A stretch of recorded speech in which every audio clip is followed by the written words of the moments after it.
Good afternoon, good afternoon, good afternoon, good afternoon, a very good afternoon to all. क्या हाल चाल भाई आप लोगों के? पिंटू, सुमन, राहुल, संगीता, पवन, मुजफ्फर, क्या हाल चाल है? रविंद्र, दिनेश, आलोक, श्याम, गौरी, सुजीता, केम छो? मजामा? बढ़िया, फर्स्ट क्लास, शानदार जानदार। मोनी, काजल, भास्कर, कैसे हो भाई आप सभी? Good afternoon, good afternoon, good afternoon. Aryan, Pintu, Neha, Abhishek, Ravindra, Rahul, Mannu, Suman, Abhay, Deepti, Pawan, Yogesh, Parul, Cheshta, कैसे हो भाई आप सब?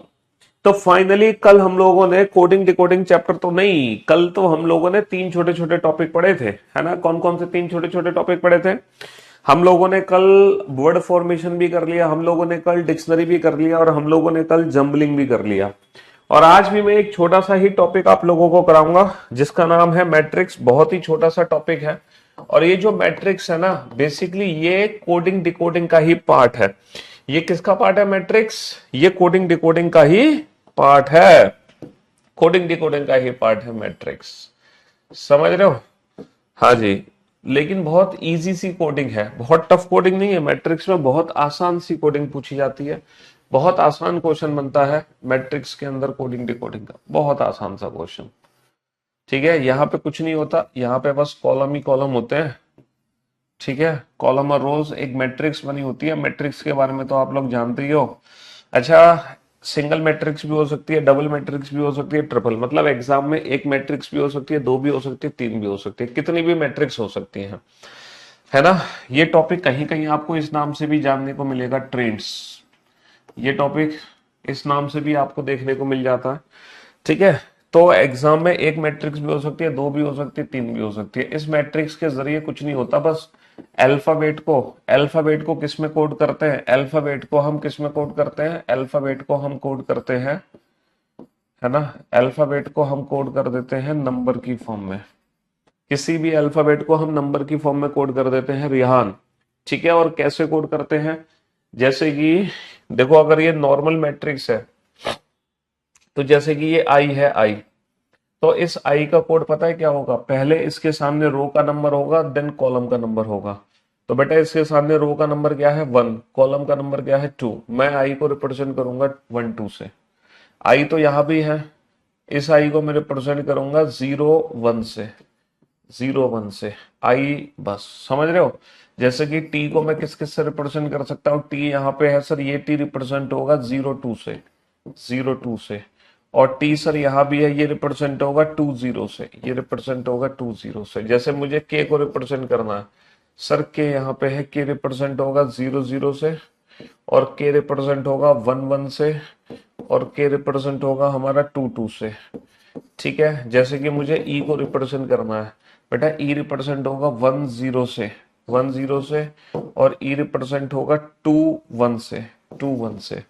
तो कहने का मतलब है किसी भी लेटर को, है ना, किसी भी लेटर को हम नंबर के थ्रू रिप्रेजेंट कर सकते हैं मैट्रिक्स से। बहुत ही आसान लॉजिक होता है, पहले रो का नंबर पढ़ो देन कॉलम, पहले रो देन कॉलम, ये लॉजिक है हमारा, पहले रो देन कॉलम। और एग्जाम में एक मैट्रिक्स भी हो सकती है, दो भी हो सकती है। अच्छा, कभी कभी इनवर्स मैट्रिक्स का क्वेश्चन पूछ ले, तो इनवर्स मैट्रिक्स की पहचान पता है कैसे होगी? वहां पर आई की कोडिंग बेटा 1 2 से नहीं होगी या 0 1 से नहीं होगी, वहां पे आई की कोडिंग होगी 1 0 से। तो एग्जाम में अगर ऐसा दिया है कि 1 0 से आई को कोड किया गया है, तो आप समझ लो कि ये नॉर्मल मैट्रिक्स नहीं, ये इनवर्स मैट्रिक्स है। पूछो क्यों इनवर्स मैट्रिक्स है? क्योंकि अगर आप नॉर्मल 1 0 बनाओगे ना, अगर आप नॉर्मल 1 0 बनाओगे तो ये कोड होगा ई के लिए, नॉर्मल 1 0 बनाओगे तो ये कोड होगा ई के लिए, समझ रहे हो? लेकिन ये क्या है? ये 1 0 नहीं है, ये है 1 0, ये लाइक दिस ऐसे है 1 0, तो ये रिप्रेजेंट किसको करेगा? आई को रिप्रेजेंट करेगा। ये रिप्रेजेंट किसको करेगा? आई को रिप्रेजेंट करेगा, समझ रहे हो? 1 0, तो ये आई को रिप्रेजेंट करेगा। तो एग्जाम में ना ये इंफॉर्मेशन हमें दी जाती है जिसके आधार पे हमें पता चल जाता है कि हमारी नॉर्मल मैट्रिक्स है या इनवर्स मैट्रिक्स है। अब पेपर में क्वेश्चन किस तरीके से आएगा? एग्जाम में जब क्वेश्चन आएगा तो बहुत ही आसान क्वेश्चन होगा, और इस क्वेश्चन को हमें हर इंडिविजुअल ऑप्शन को चेक करके सॉल्व करना है। हमें क्या करना है? हमें हर इंडिविजुअल ऑप्शन को चेक करना है। ठीक है, हाँ जी। जैसे कि क्वेश्चन आया इस तरीके से कि एग्जाम में दो मैट्रिक्स दी गई हैं, ठीक है, और हमें बताना है कि एम ए जी आई जो M A ji I word है इसकी कोडिंग परफेक्ट ऑप्शन ए है, ऑप्शन बी, ऑप्शन सी या ऑप्शन डी? इसकी कोडिंग एग्जैक्टली क्या है ये बताओ। एम ए जी आई की कोडिंग एग्जैक्टली क्या है ये बताओ। ठीक है, एम ए जी आई की कोडिंग एग्जैक्टली क्या है ये बताओ।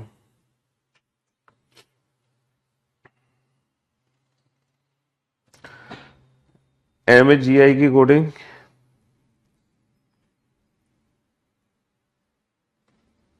बताओ बेटा, फटाफट से बताओ।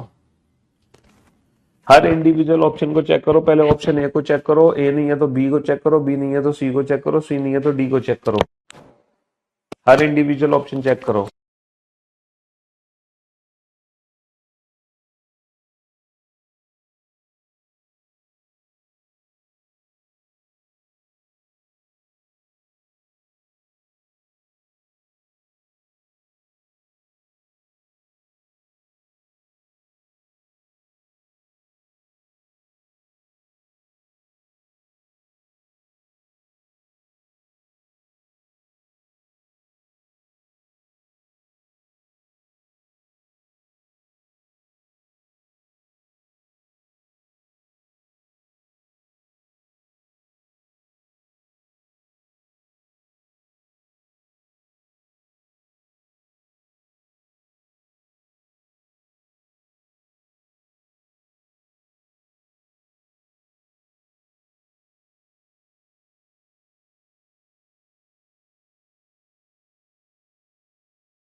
Hello hello. तो मेरे दोस्त, मेरे भाइयों, मेरे जिगर के टुकड़ों, बड़ा आसान सा क्वेश्चन था, बड़ा प्यारा सा क्वेश्चन था। यहां पे आपको हर इंडिविजुअल ऑप्शन चेक करना है। सबसे पहले आप ऑप्शन ए को चेक करो, है ना। सबसे पहले आप ऑप्शन ए को चेक करो। अगर ऑप्शन ए सही है तो 21 किसको रिप्रेजेंट करेगा? एम को। 42 किसको रिप्रेजेंट करेगा? ए को। 86 किसको रिप्रेजेंट करेगा? जी को। और 69 किसको रिप्रेजेंट करेगा? आई को। जरा चेक करके बताओ फटाफट से।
हाँ जी।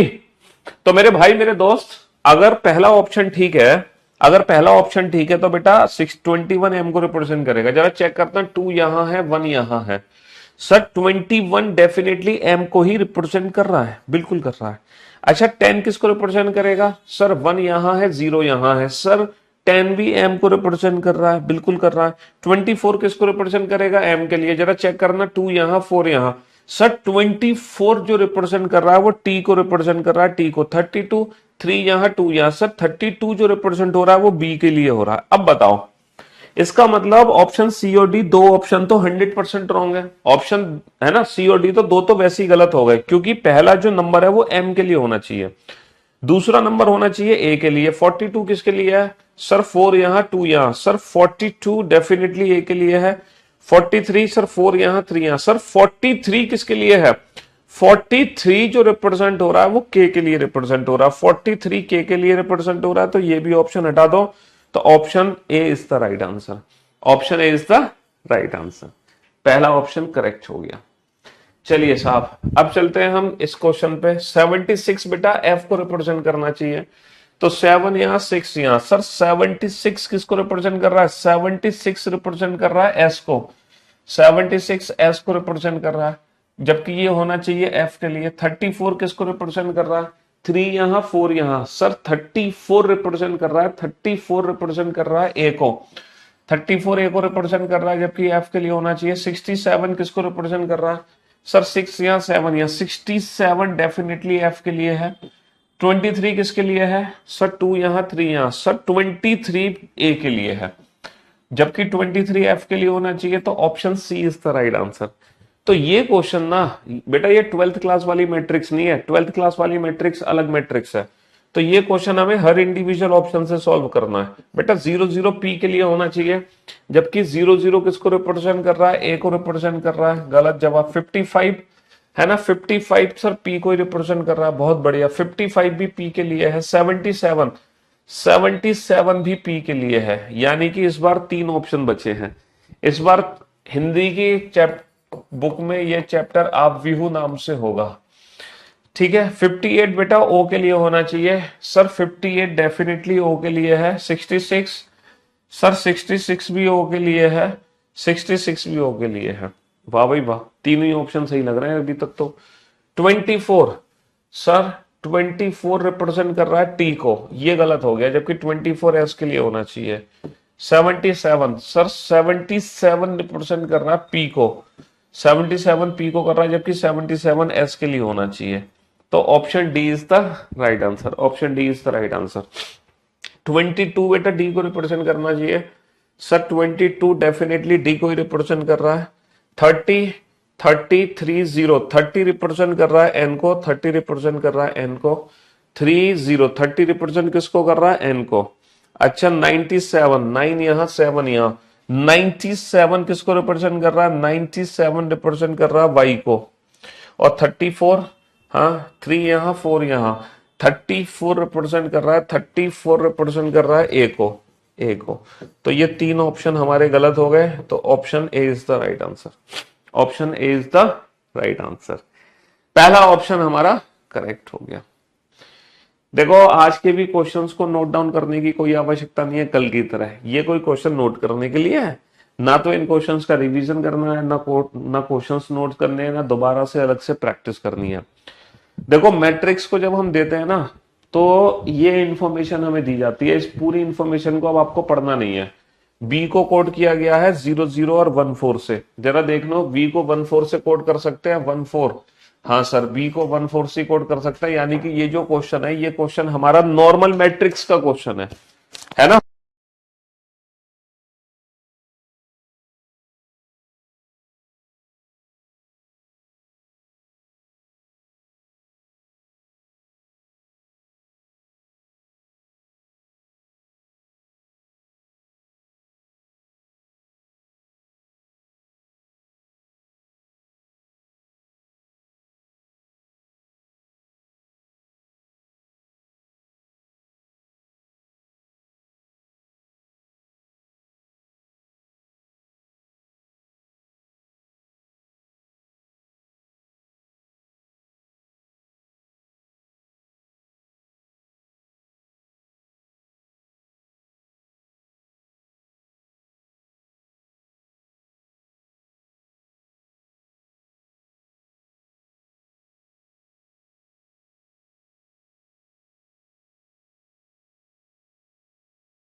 क्वेश्चन मार्क वाले जो क्वेश्चन है ना बेटा, वो चैप्टर अलग है, वो मिसिंग नंबर चैप्टर है। वो जो मैट्रिक्स है ना जिसमें बीच में क्वेश्चन मार्क होता है, वो चैप्टर अलग है, उस चैप्टर का नाम है मिसिंग नंबर, वो हम नंबर सिस्टम में पढ़ते हैं चैप्टर। एक भाई साहब हैं जो बिल्कुल अभी अभी क्लास में एंटर हुए हैं, बिल्कुल अभी अभी, मुश्किल से उन्हें 10 सेकंड हुए हैं या 1 मिनट हुआ है, और कमेंट पता है उनका क्या आया, क्लास में घुसते ही कुछ समझ नहीं आ रहा, मेरा कमेंट जा रहा है कि नहीं जा रहा, पिटाई लगेगी ना। हाँ? सुधर जा भाई सुधर जा, ये धोखा किसी और को नहीं अपने आप को दे रहे हो तुम, हैं? किसी और को नहीं अपने आप को धोखा दे रहे हो।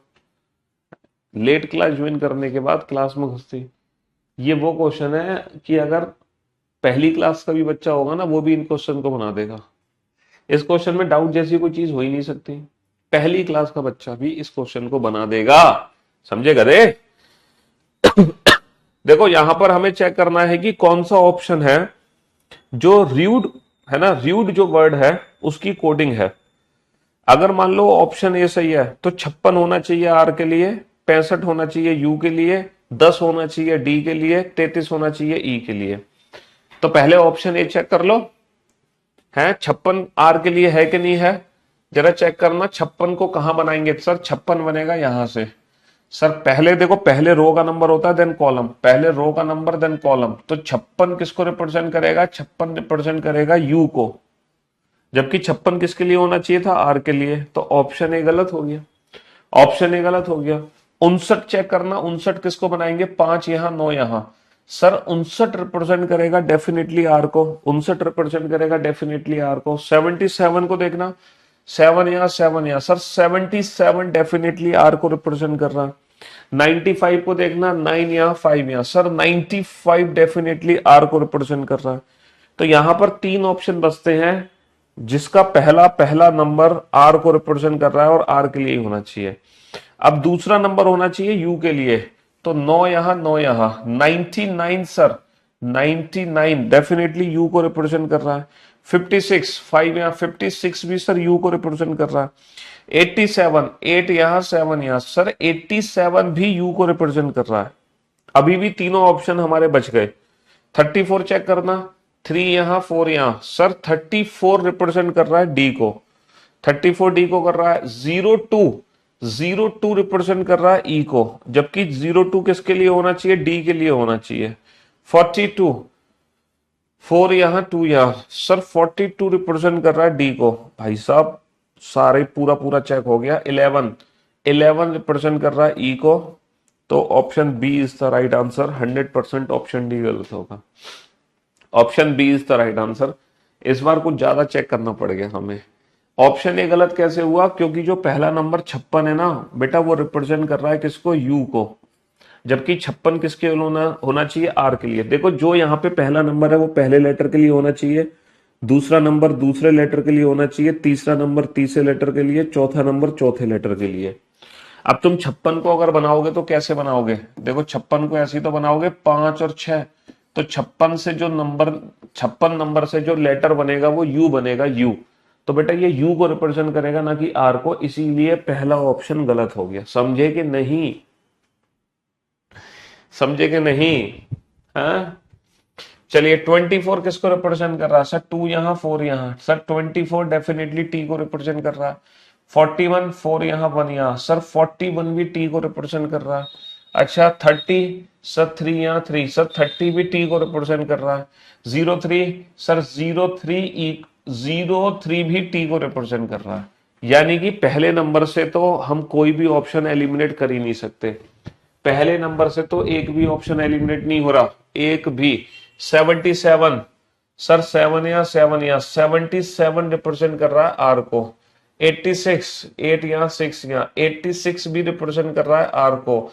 95 9 या 5 या, 95 भी रिप्रेजेंट कर रहा है आर को। 58 रिप्रेजेंट कर रहा है एल को। तब जाके ये फोर्थ ऑप्शन गलत हुआ, फोर्थ ऑप्शन गलत हुआ। 56 सर 56 रिप्रेजेंट कर रहा है यू को, 99 रिप्रेजेंट कर रहा है यू को, 87 भी यू को रिप्रेजेंट कर रहा है। अरे भाई साहब 03, अगर मैं 03 की बात करूं तो ये टी को रिप्रेजेंट कर रहा है, गलत। 23 सर 23 रिप्रेजेंट कर रहा है डी को, गलत। तब जाके option C is the right answer, है ना। 3 ऑप्शन एलिमिनेट हो गए, जो बचा वो आंसर। चलिए साहब नेक्स्ट।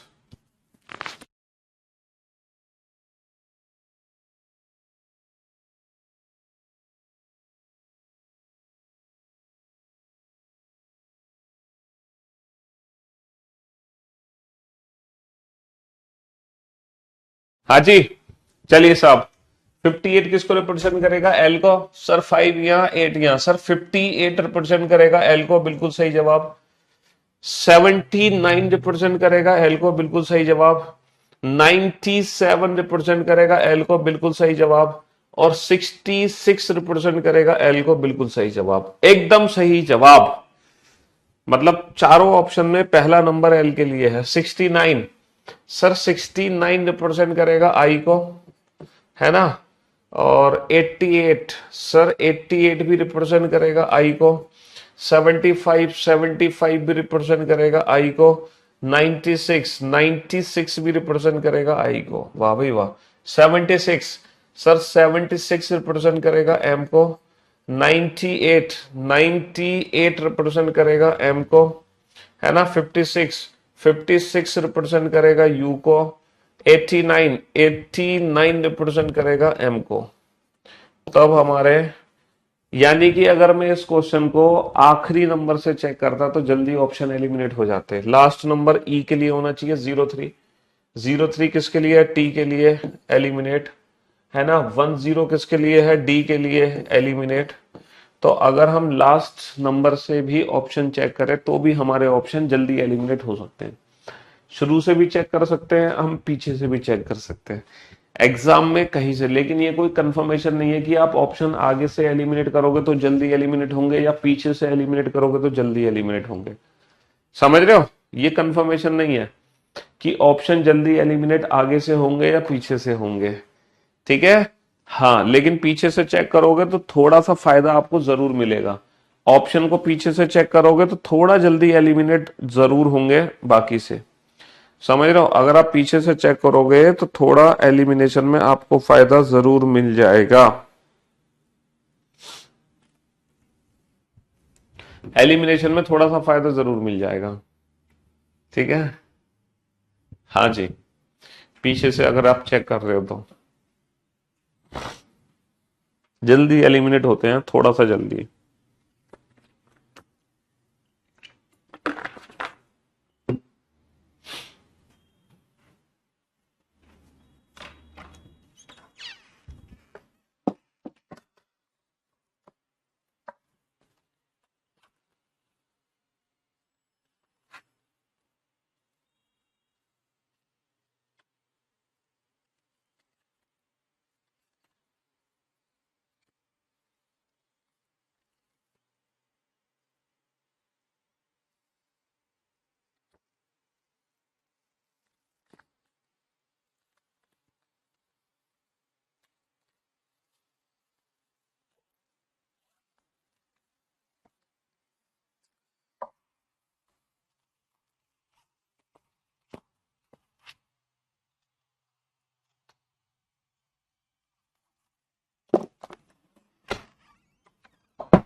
हाँ जी बेटा, 43 किसको रिप्रेजेंट करेगा सर? 4 यहां, 3 यहां। सर अगर मैं 43 को ध्यान से देख रहा हूं सर, 43 जो नंबर है ना वो रिप्रेजेंट कर रहा है बी को, तो बी को रिप्रेजेंट कर रहा है, तो मेरा एक ऑप्शन एलिमिनेट हो गया। और हर ऑप्शन में सेकंड जो लेटर है वो आई है, तो सेकंड लेटर मुझे चेक करने की जरूरत नहीं है, ये बाय डिफॉल्ट क्या है, बाय डिफॉल्ट आई है। 30 को चेक करो सर, 3 यहां 0 यहां, सर 30 जो रिप्रेजेंट हो रहा है वो टी से रिप्रेजेंट हो रहा है, तो BIT, BIT, option D is the right answer, option D is the right answer. 86 किसको रिप्रेजेंट कर रहा है सर? 8 यहां 6 यहां, 86 रिप्रेजेंट कर रहा है आर को, तो पहला लेटर आर होना चाहिए, पहला लेटर आर होना चाहिए। 75 किसको रिप्रेजेंट कर रहा है? 7 या 5 या 75 रिप्रेजेंट कर रहा है आई को, 75 आई को कर रहा है, यानी कि ये भी ऑप्शन एलिमिनेट हो गए, तो option A is the right answer, option A is the right answer. बस यही था मैट्रिक्स में, और कुछ भी नहीं है मैट्रिक्स में, और कुछ भी नहीं है मैट्रिक्स में, कुछ भी नहीं है। ठीक है, अब मैं आप लोगों को एक क्वेश्चन और कराता हूं। ठीक है, जो आया था रीजनिंग में, जब पहली बार ये क्वेश्चन आया था ना तो लोग एकदम डर गए इस क्वेश्चन को देखकर, उनको लगा ये क्या बवाल है, और ये तो इंग्लिश इंग्लिश सब्जेक्ट का क्वेश्चन है, ये रीजनिंग में कैसे पूछ लिया, इंग्लिश सब्जेक्ट का क्वेश्चन रीजनिंग में कैसे पूछ लिया। लोगों की हालत टाइट हो गई थी जब ये क्वेश्चन उनके एग्जाम में आ गया था। ठीक है, और ये इंग्लिश लैंग्वेज का क्वेश्चन नहीं, ये रीजनिंग का ही क्वेश्चन था, और हिंदी मीडियम और इंग्लिश मीडियम दोनों मीडियम बुक में क्वेश्चन एक जैसा ही लिखा हुआ था। क्वेश्चन किस तरीके से लिखा हुआ था जरा बोर्ड पर लिखो, मास्टर कोना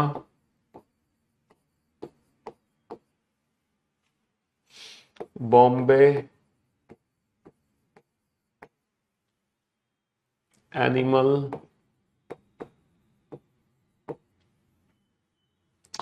एब्डोमन। ठीक है, ये मत कहना कि सर क्वेश्चन को हिंदी में लिख दो, क्योंकि हिंदी लैंग्वेज में भी क्वेश्चन ऐसे ही लिखा हुआ है बिल्कुल। देख रहे हो ना, ये हिंदी मीडियम की बुक है, हिंदी मीडियम की बुक में है ना, ट्रिपल मैट्रिक्स हो 4 मैट्रिक्स हो, उससे क्या फर्क पड़ता है, वो तो आपको फिर नंबर देखना है, वो नंबर आपका किस मैट्रिक्स से बन रहा है, पहली मैट्रिक्स से बना, दूसरी से या तीसरी से, उसमें करना कुछ थोड़ी है। तभी तो बोला ना आज की क्लास की नोट्स की जरूरत है, ना दोबारा से रिवीजन, ना ही अलग से प्रैक्टिस। समझ रहे हो? गुड।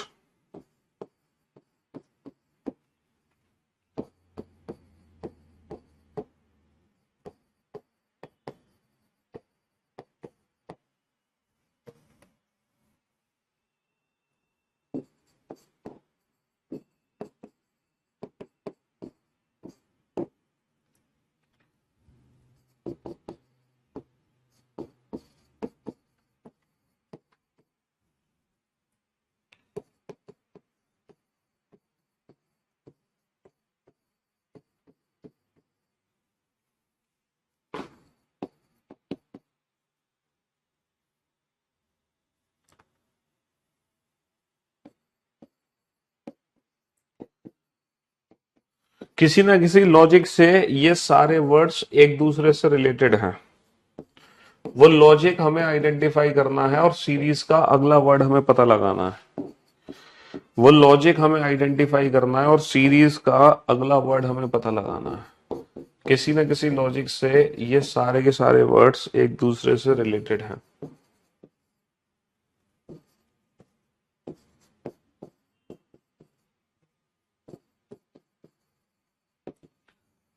हाँ जी,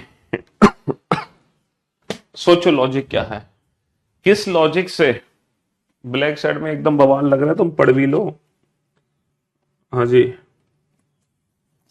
किस लॉजिक से ये सारे के सारे वर्ड्स एक दूसरे से कनेक्टेड हैं, वो लॉजिक आइडेंटिफाई करो। क्या लॉजिक है जिस लॉजिक से ये वर्ड एक दूसरे से कनेक्टेड है?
हाँ जी,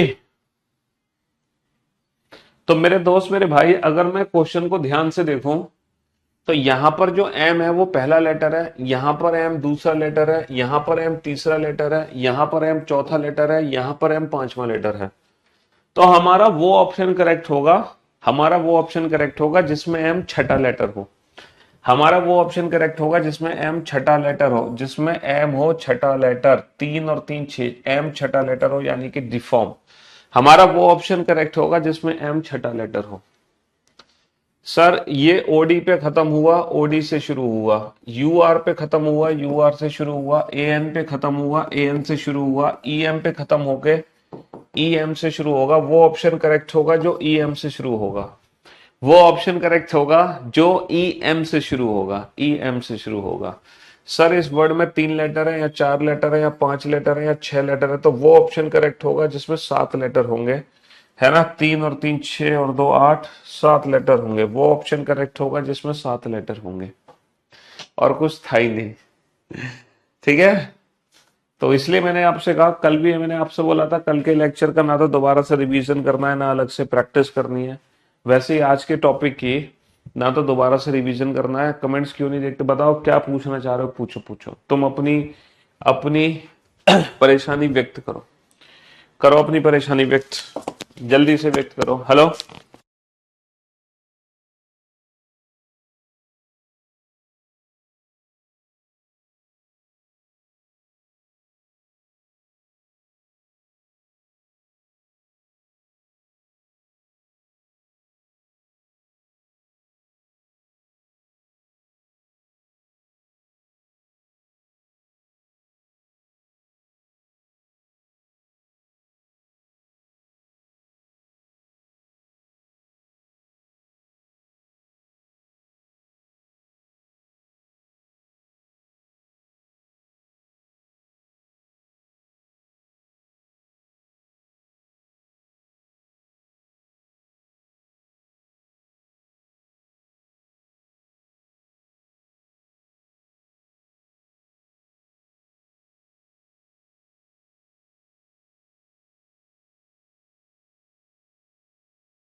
हेलो, जो मैट्रिक्स है ना बेटा, मैट्रिक्स में अल्फाबेट मैट्रिक्स में इतना ही है, ठीक है। एक नंबर मैट्रिक्स हम पढ़ते हैं, नंबर मैट्रिक्स, वो जो टॉपिक है ना वो टॉपिक अलग है, वो टॉपिक का नाम है मिसिंग नंबर। लेकिन जो अल्फाबेट की मैट्रिक्स है ना उसमें इतना ही है, इसके अलावा अल्फाबेट की मैट्रिक्स में कुछ भी नहीं था। सिर्फ मेरे को यही सिखाना था कि किस तरीके से हम किसी भी वर्ड को कोड कर देते हैं, ठीक है। हाँ जी सर, वर्ड बेस्ड प्रॉब्लम कल लिखवाए थे पर करवाए नहीं थे, जम्बलिंग और डिक्शनरी करवाए थे। क्यों नहीं करवाए थे word based problem? Word based problem ही तो थे, जो जम्बलिंग थी, जीके वाली जो क्वेश्चंस थे, जनरल नॉलेज वाले क्वेश्चन, वही तो थे और क्या थे। हैं, is it possible to score full marks in reasoning? क्यों नहीं है भैया, क्यों नहीं है संभव? बच्चे लेके आते हैं 50 में से 50, क्यों नहीं लेके आते? 60 में से 60 लेकर आते हैं, 50 में से 50, 90 में से 90, 50 में से 50।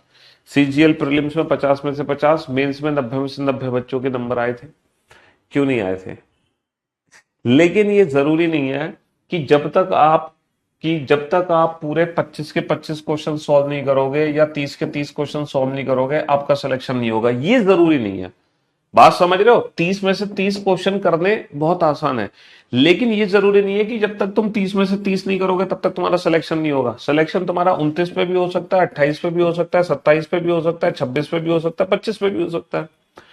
वो डिपेंड करता है ना कि एग्जाम में क्वेश्चंस किस तरह से है, क्योंकि कभी कभी एग्जाम में ऐसे क्वेश्चन आ जाते हैं, मान लो 29 क्वेश्चन तो ठीक है, और एक क्वेश्चन ऐसा है जो बिल्कुल बेकार क्वेश्चन था जिसको छोड़ना ही छोड़ना था, और वो क्वेश्चन अगर आप छोड़ोगे नहीं तो ये 29 क्वेश्चन ठीक नहीं होंगे, और अगर तुम उस क्वेश्चन में फंस गए तो तुम इन 29 क्वेश्चन को खराब कर दोगे, है ना।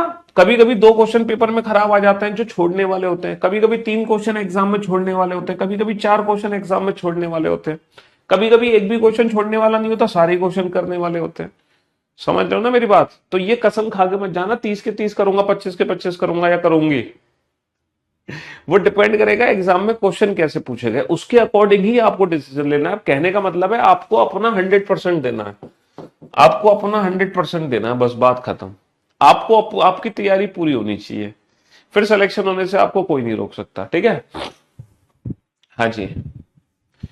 तो जीडी जीडी तो यार ऐसे ही निकल जाएगा हवा में, जीडी कोई 3 4 5 ये है, ठीक है। तो अब मैं आपको ये समझाना चाह रहा था रिलेटेड टू अल्फाबेट। अब आप सारे टॉपिक खत्म कर चुके हो रिलेटेड टू अल्फाबेट, है ना।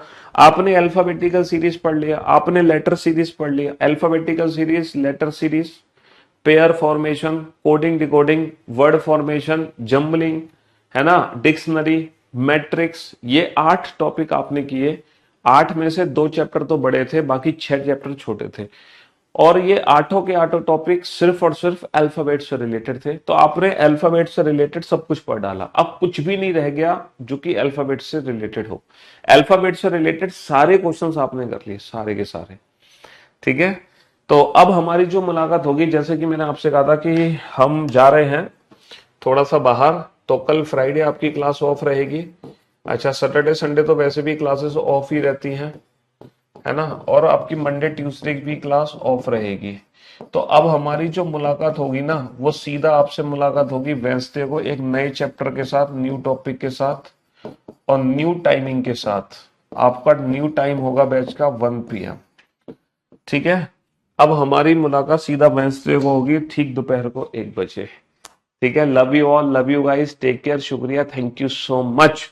इन दिनों में आपको बैकअप लेना है, रिवीजन करना है, प्रैक्टिस करना है। Backup revision practice, backup revision practice, ये 3 चीजें जरूर करनी है, ठीक है। सबके कमेंट्स का रिप्लाई दें। आपके कमेंट्स का क्यों नहीं देंगे रिप्लाई? बताओ, पूछो क्या पूछना चाहते हो आप, हैं, क्या पूछना चाहते हो, हैं? चलिए, तो love you all, love you guys, thank you so much, शुक्रिया, लव यू ऑल।